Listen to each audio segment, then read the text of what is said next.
Llegamos a fin de año y a ser momento de la evaluación del 2015, 10 años en el poder de Evo Morales. Gracias por estar con nosotros, a don Víctor Hugo Cárdenas, ex vicepresidente de la República. Muy buenos días. Se ha realizado durante este fin de semana en el Chapare una evaluación del más de estos 10 años de gobierno. ¿Cuál es el mensaje que se manda, don Víctor Hugo? Es un mensaje ambiguo. Que un gobierno haga evaluación, eso es positivo. No hay que dejar lugar a la improvisación, sino evaluar periódicamente para ver qué se ha logrado y qué no se ha logrado y las razones para ello. Pero hacerlo en el Chapare, la zona donde se produce coca para el narcotráfico, hoy es un mensaje poco comunicativo o ambiguamente comunicativo. Y en segundo lugar, en el Chapare nadie va a decir que esto está mal o esto está bien. Es el grupo duro, el voto duro que tiene el gobierno, y hacerlo ahí es la forma de no hacer evaluación, es la lección de cómo no hacer evaluación. Ahora, en términos generales, yo creo que el mensaje del gobierno es de reclusión a la región más dura. El gobierno está en una etapa muy difícil, ha perdido elecciones por el Estatuto Autonómico, ha perdido las elecciones para alcaldes y gobernadores, y ahora en el voto por el sí, por el no para febrero, el no tiene una clara ventaja, 14 a 19 puntos de ventaja en favor del no, y el sí está recluido. Y el gobierno ahora se recluye al Chapare. Entonces, hay un complejo de inferioridad frente a la actitud del no. ¿Cómo se suman entonces los temas, por ejemplo, de la corrupción? Se analizó el tema del fondo indígena y también de la justicia. Indudablemente no podían eludir, porque una de las razones, no la única, pero la principal razón para el crecimiento del no y el empequeñecimiento del sí es el escándalo de corrupción del fondo indígena, que es el escándalo de corrupción más grande de los 30 últimos años. ¿Por qué? Porque los escándalos de corrupción anteriores implicaban a los políticos, a gobernantes, a personas particulares, a nivel del Estado. Pero este caso del fondo indígena implica al Estado, al gabinete presidencial, 5 ministros son miembros del directorio y según algunos otros dirigentes incluso más altos niveles.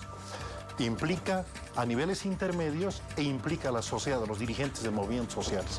O sea, nunca un escándalo anterior había implicado a un espectro tan grande y además por la actitud de los gobernantes. Detienen, interrogan a los de abajo, pero a los de arriba nadie les dice nada. Es altamente sospechosa esa actitud. Según la LOPE, que es la ley del órgano de organización del Poder Ejecutivo, la famosa ley LOPE, que dirige la organización del Poder Ejecutivo, del órgano ejecutivo, en estos casos, en estas entidades como el Fondo Indígena, la responsabilidad tiene el nivel más alto, que se llama MAE, máxima autoridad ejecutiva, el MAE. Y en el Fondo Indígena, ¿quiénes son integrantes del MAE? Los 5 ministros. El gobierno pero mostró y se acusó en cierto momento y se dijo de que era esta denuncia de los actos de corrupción para limpiarse el rostro, para mostrar de que hay transparencia. Claro, fue una sección última. Los primeros que denunciaron este asunto fueron medios de comunicación. El periódico Página 7 publicó un reportaje, un resumen de la cronología de cómo ha ido evolucionando la denuncia. El gobierno fue el último en reaccionar y cuando se dio cuenta que realmente el escándalo era tan grande, ahora quiere dar una imagen de que ellos están trabajando por su aclaración, pero no están buscando la verdad.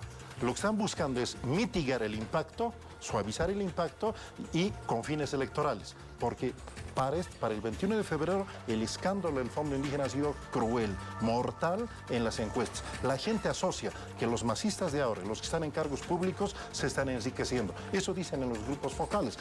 Y el escándalo del Fondo Indígena les manchó a muchos. Por lo tanto, hay que simular que se detiene, que se interroga, pero a niveles inferiores. No se tocan los niveles superiores. Se denuncia de que existe mucha más gente dentro del movimiento al socialismo que debe ir hacia los tribunales a presentar precisamente su denuncia. Por cierto. Y no sé si la interventora está tratando de buscar la verdad o más bien tratando de ocultar la gravedad del asunto. Porque la reacción de los ministros es incomprensible. El ministro de Finanzas dijo de que el depósito en cuentas particulares del dinero público está bien. Increíble que lo diga el ministro. O el ministro de la Presidencia cuando dice, no, nosotros no hemos creado el fondo, ha creado otro gobierno. Ese no es el problema. O decir, hace pocos días, justo en la evaluación, el propio presidente dijo, no, gobiernos anteriores han robado más. El fondo indígena solo son $2.000 millones. No se trata de quién robó más, quién robó menos. Es decir, ya hay una desorientación y confusión y nerviosismo en nuestras autoridades. Les ha impactado mortalmente. Ahora, yo creo muy difícil para el gobierno que en los pocos días que queda hasta el 21 de febrero puedan remontar ese efecto y puedan aminorar, disminuir la diferencia entre el sí y el no. Yo creo que a este ritmo el no ya tiene la batalla ganada y además los televidentes tienen que saber, los que en las encuestas dicen que van a votar por el sí, pocos, y muchos por el no, 80-85% dicen que no van a cambiar de criterio.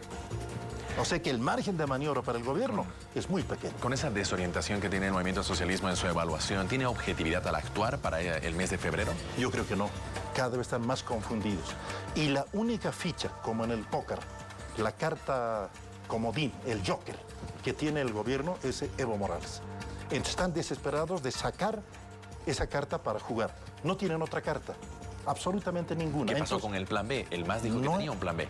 Bueno, decían que había un plan B, Evo se haría a un lado y Álvaro García podría ocupar su lugar. Pero en la práctica, la oposición interna dentro del MAS a Álvaro García ha crecido mucho. Por eso van a ver nuestros televidentes a Álvaro García recorriendo todo el país, hablando en uno y en otro lugar, a veces coherentemente y otras tratando al público como si fuesen retardados mentales, es decir, haciendo un mal rol de un docente que explica con ejemplos muy torpes, muy burdos, pero está tratando de ganar puntos dentro del MAS, porque la oposición interna al MAS, a Álvaro García, dentro del MAS, no solo es a nivel nacional, sino dentro del propio MAS hay una creciente oposición a su postulación, así que plan B en ese sentido no hay. Con otra persona, tal vez. ¿Qué pasa con la justicia? El gobierno la apunta y señala de que hay que solucionarla, de que está muy mal, pero sin embargo se pide que se haga justicia precisamente para algunos casos. En esta situación, por ejemplo, con los casos de un juez que fue firmado en casos de corrupción, una juez bailando, por ejemplo, en su oficina. Mire, el año pasado nos prometieron, no el año pasado, el 2011, que la justicia tiene injerencia político-partidaria y que ellos, con el voto popular, designarían jueces y magistrados imparciales. Metieron la pata. Les hemos advertido a tiempo, no escucharon, y ahora, quienes nos han llevado a ese barranco, a ese empeoramiento de la justicia, ahora hoy día dicen ser, busquemos la cumbre judicial, vamos a arreglar. Sí, es difícil creerlos ya. A esa justicia quieren depositarle confianza para que aclare el caso del fondo indígena. Y además el propio gobierno ha dicho que la justicia actual es una lágrima, que da asco la justicia. No se dan cuenta que la mayoría está mal, ciertamente, pero hay fiscales y jueces probos, gente muy imparcial, gente que hace bien su trabajo. Pero el gobierno dijo, no, todos están mal. Es una lágrima, es un asco. Y a esa justicia quieren que aclare el tema del fondo indígena. Es algo paradójico. Yo les veo a los gobernantes muy confundidos, muy nerviosos, porque es la primera vez, Pablo y estimados televidentes, que el gobierno parte en una campaña electoral con viento en contra. En todos los procesos anteriores, siempre en las encuestas partía con una amplia ventaja. Esta es la primera vez que en las encuestas parte con más del 54 a 60% por el no, y el sí, 40 o 32, 35%. Hay una amplia diferencia en favor del no y el gobierno se pone enormemente nervioso. En el tema de la justicia, precisamente, para finalizar en esto, ¿qué se debería hacer? Lo primero que hay que hacer, el primer paso, que el gobierno decida sacar sus manos de la injerencia en la designación de la justicia. Ninguna cumbre, ninguna reforma universitaria, ningún aspecto va a poder cambiar la justicia si el gobierno no decide sacar sus manos de la justicia. Hoy día están más digitados los jueces y magistrados que antes. Yo no digo que antes no. Antes se coteaban la justicia. Los partidos de gobierno, según porcentaje de votos, se asignaban tantos jueces para ti, tantos magistrados para mí, etc. Se repartían. Y entre los partidos se controlaba. Y ponían sus mejores hombres, sus mejores mujeres. Hoy ni eso existe. El coteo es por mediocres. Los jueces y magistrados, la mayoría hoy, son los perdedores de la elección del 2011.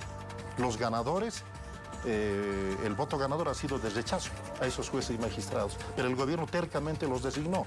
Es decir, son los peorcitos los que han sido nombrados. Por lo tanto, estamos yendo por mal camino. Yo no creo que el voto popular sea el camino para nombrar jueces y magistrados. El tiempo me dio la razón. Eso lo dijimos el 2011. y mucho más antes. Y por haber dicho eso, el gobierno, ¿cómo se acciona? Promueve que ataquen a mi familia, casi los queman vivos a orillas del lago Titicaca. Y el tiempo me dio la razón. Y ahora en el sí y el no también creo firmemente que el tiempo para el gobierno es muy breve para que pueda remontar la votación en favor del sí. Muy bien. Gracias por acompañarnos en esta entrevista. No, pues un gusto. Que pase muy buen día. Nosotros continuamos con más en la revista. Acompáñanos.